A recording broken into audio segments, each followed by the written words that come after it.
Hey folks, Randy Newberg here. Thanks for watching another episode, I guess, another piece of our Ask Randy segment.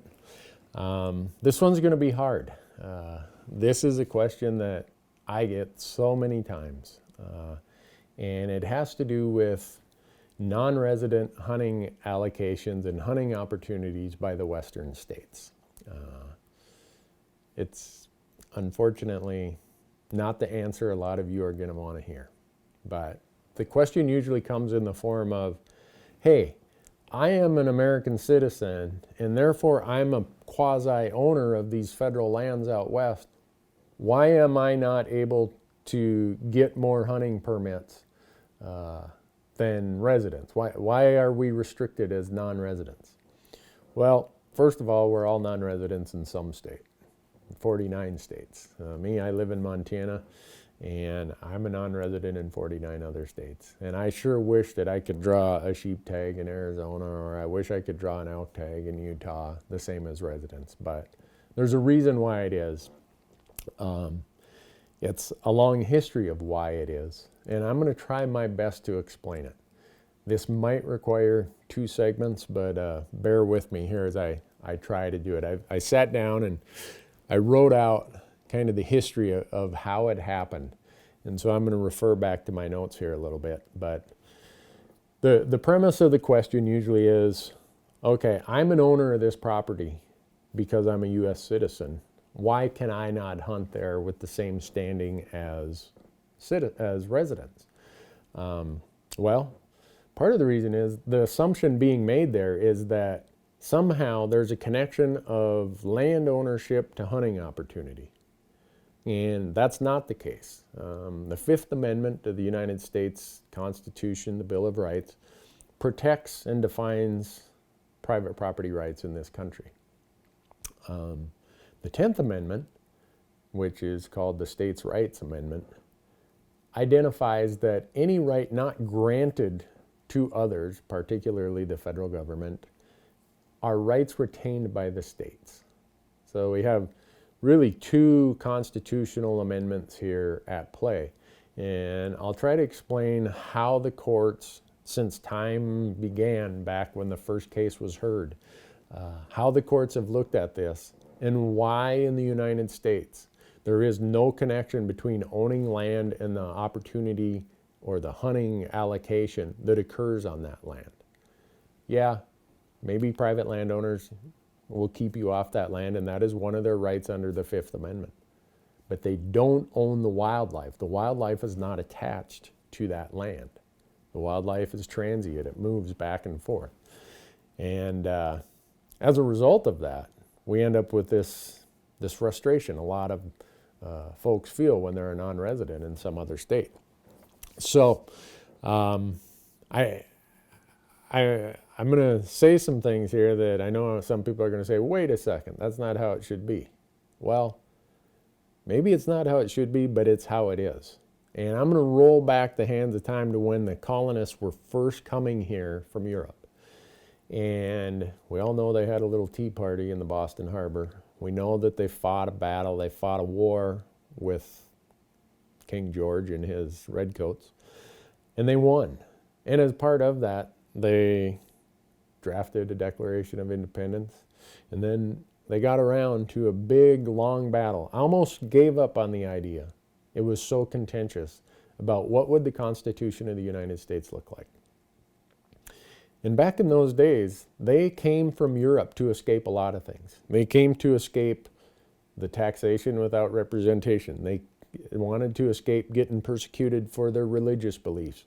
We all know there was a whole list of reasons why people left Europe and wanted to get away from the nobility system, the kings and the dukes and the lords of Europe. They rejected that. So they came to the United States. We won the Revolutionary War, declared our independence, and we sat down and these forefathers said, we're going to draft this document called the Constitution. And it's how we're going to govern our country going forward. And in that Constitution, as I referred to earlier, we have this thing called the 10th Amendment. And the colonists were very leery about any system that would result in another King George or any of the kings of Europe. And so they retained just about all rights to the states, which they were colonies at the time, but when they signed this document, they became the states, other than very few rights that were granted elsewhere or granted to the federal government. And if you think about their time, when people were hanged, tortured, imprisoned for killing the king's deer, these colonists said, you know what? Not in this country. We are not transferring the right of wildlife to anybody. We're not transferring it to the private land. We're not transferring it to the federal government. We are retaining that right in wildlife to the states. And that was a big decision. But it wasn't by accident that they did that. They did that because they were tired of getting hanged. Even when the kings started laying claim to the new country, the new lands here in the United States, they sent over their governors and their dukes and their lords and whoever you want to say, and they granted them territories, and they gave them the hunting rights and the wildlife rights. Well, that was not something that these colonists wanted. So, as part of the Constitution in the 10th Amendment, they specifically did not grant the right in wildlife to anybody. They retained it at the state level. So then we roll forward to 1842, and Chief Justice Marshall of the U.S. Supreme Court at the time heard a case, and it was a case called Martin versus Waddell. And this was the first time this whole concept of who owned the wildlife really reached a big point in the United States. And if you think about the makeup of that court in 1842, a bunch of 60, 70-year-old guys, odds are they knew some people who fought in the Revolutionary War.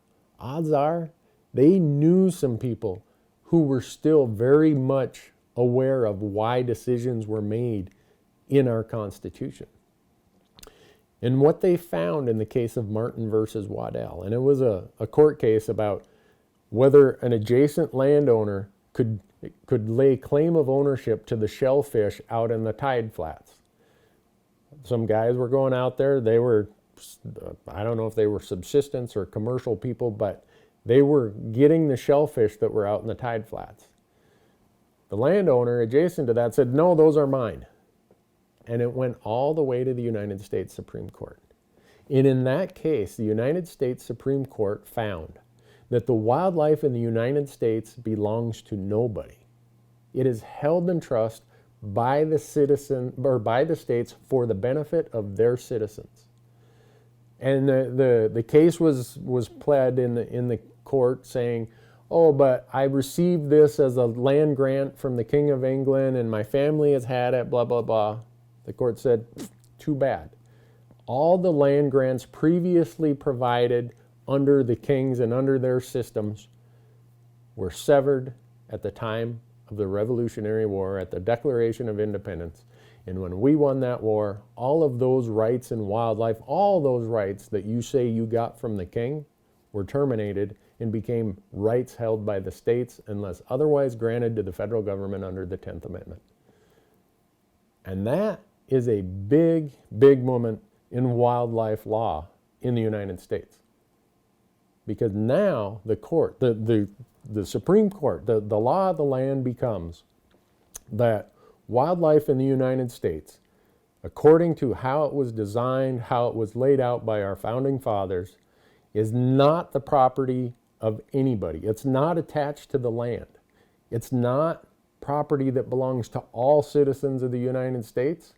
It's property that is managed and held in trust by that state for its citizens. It became what's called the public trust doctrine. The public trust doctrine is actually something that goes all the way back to Roman law. And it's usually applied in instances where you have assets that have a great public good that are hard to own. The Great Lakes. How do you own the Great Lakes? The ocean. How do you own the ocean? How do you own the oxygen in the air?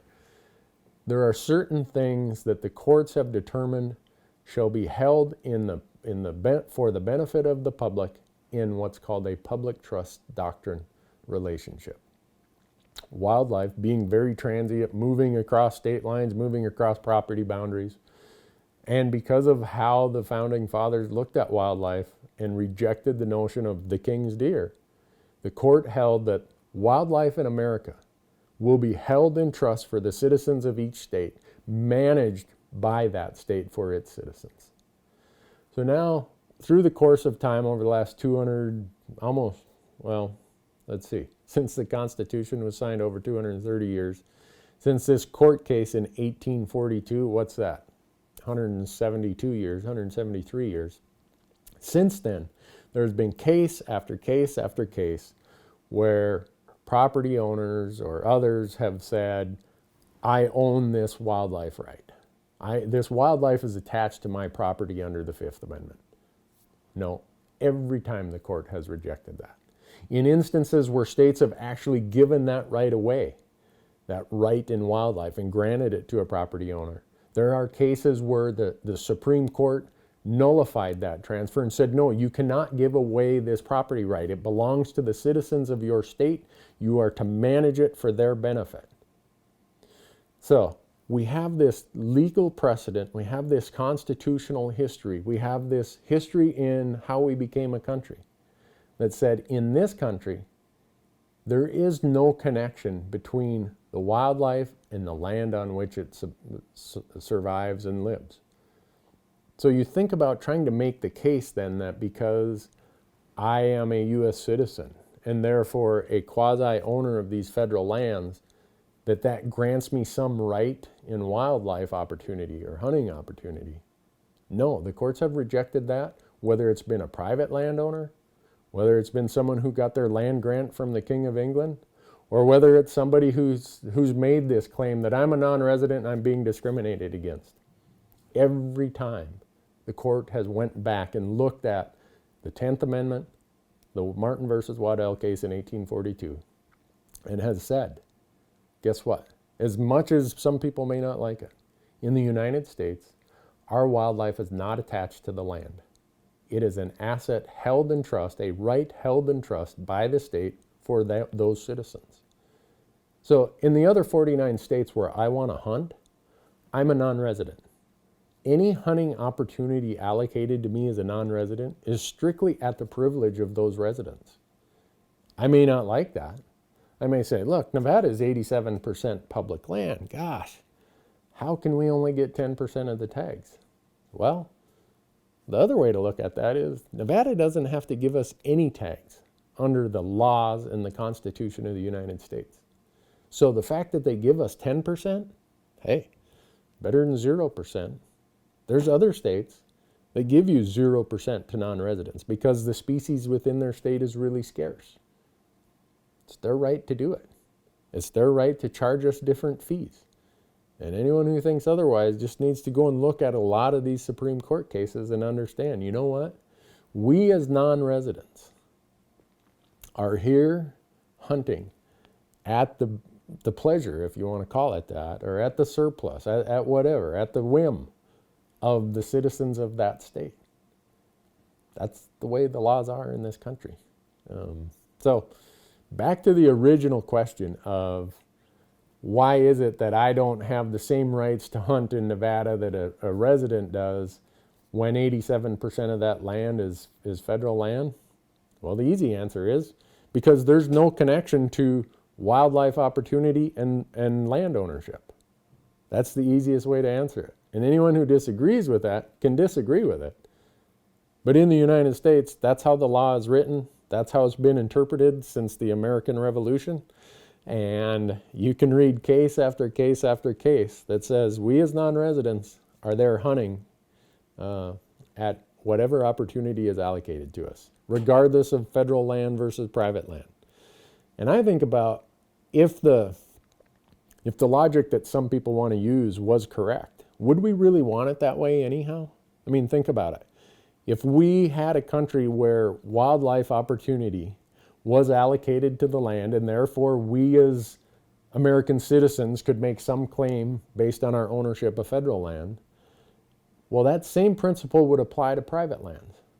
So in states that have hardly any public land, Would you like the fact that you can't go down to your sporting goods store and buy a deer tag? Because now all those hunting rights are held by the landowners? Because your state's almost all private land? I don't think you'd want that. I know in my state of Montana, we're 2/3 public or private land, 1/3 public land. So would I want 2/3 of all of the hunting opportunity in Montana to be attached to these private lands? So that if I wanted to hunt in eastern Montana, I'd have to go to a landowner and buy a deer hunting opportunity from him or an elk hunting opportunity? No. So when you think about that logic, that you're trying to apply for your own benefit to, hey, we all want to hunt more as non-residents. We'd all love to go to Arizona or New Mexico and hunt those great states every year. And so we have a tendency to try use that to our benefit or make that argument when it's to our benefit. But we have to think about, one, just the reality of that's not how it is in this country. But even if it was, is that what we would want? Would we want most of the hunting in Kansas, in Nebraska, in the Dakotas, in the Midwest, in all the other states to be such that you go and buy your tag from a landowner? No, that's not how it is in this country. So anyhow, it's a very complicated explanation. I've tried my best to distill it into the basic principles of how we started and how we got here. And I know some people are going to email me at askrandy@hunttalk.com and say, I don't care what you say, Newberg. That's not how I want it to be, and I'm going to sue somebody. You know what? Knock yourself out. A lot of guys with supposedly the best attorneys and the biggest wallets have tried, and they've lost. And as someone who wants hunting to be an activity of the masses, I'm glad that's how it is in the United States. I don't think it's by accident that we have this huge hunting population in the United States. It happens because we, as a country, decided these are the people's deer, not the king's deer. And as such, we have a society that hunts.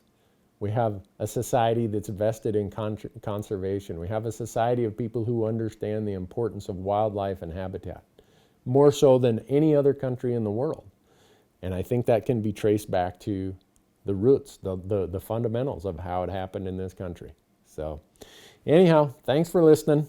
Send us more questions. askrandy@hunttalk.com. Hope to see you out in the field.